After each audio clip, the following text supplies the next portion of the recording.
जिल्हा परिषद आणि पंचायत समितीच्या निवडणुकीच्या प्रचारासाठी बुधवार दिनांक 4 फेब्रुवारी रोजी महाराष्ट्र राज्याचे उद्योगमंत्री आणि शिवसेना नेते उदय सामंत हे सांगली जिल्ह्याच्या दौऱ्यावर येत आहेत.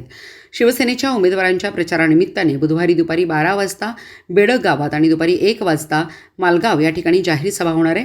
मिरज तालुक्यात शिवसेना नेते प्राध्यापक मोहन वनखंडे यांच्या मार्गदर्शनाखाली शिवसेनेने जिल्हा परिषद आणि पंचायत समिती गणात अनेक उमेदवार उभे केले आहेत. त्यांच्या प्रचारासाठी शिवसेना नेते आणि उद्योगमंत्री उदय सामंत हे येणार असल्याची माहिती प्राध्यापक मोहन वनखंडे यांनी मिरजेत पत्रकार परिषदेत दिली. यावेळी नगरसेवक सागर वनखंडे यांच्यासह शिवसेना पदाधिकारी उपस्थित होते.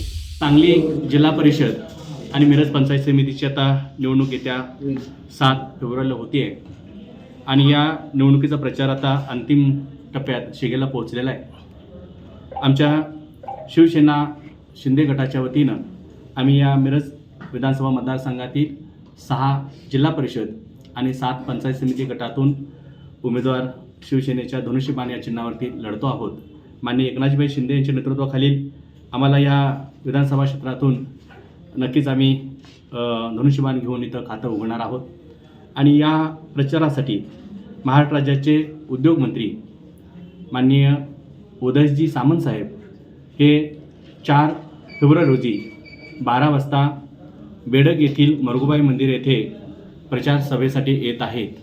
आमचे तिथं भारतीय जनता पार्टी असेल, त्याचबरोबर आमचे असणारे युती पक्षातले असणारे जनस्वराज्य असेल आणि आमच्या नरवाड गटातून असलेल्या उमेदवार तन्वीताई कमलेकर असतील यांच्या प्रचारासाठी ते येत आहेत. ही सभा झाल्यानंतर 1 वाजता बुधवारी 4 तारखेला 1 वाजता मालगाव ग्रामपंचायत समोरील मैदानामध्ये आम्ही ही दुसरी जाहीर सभा ठेवलेली आहे. तिथंही आमचे शिवसेनेचे उमेदवार असणारे वनमोरे मॅडम असतील, त्याचबरोबर शेजूळ काकी असतील यांच्या प्रचारासाठी येत आहेत.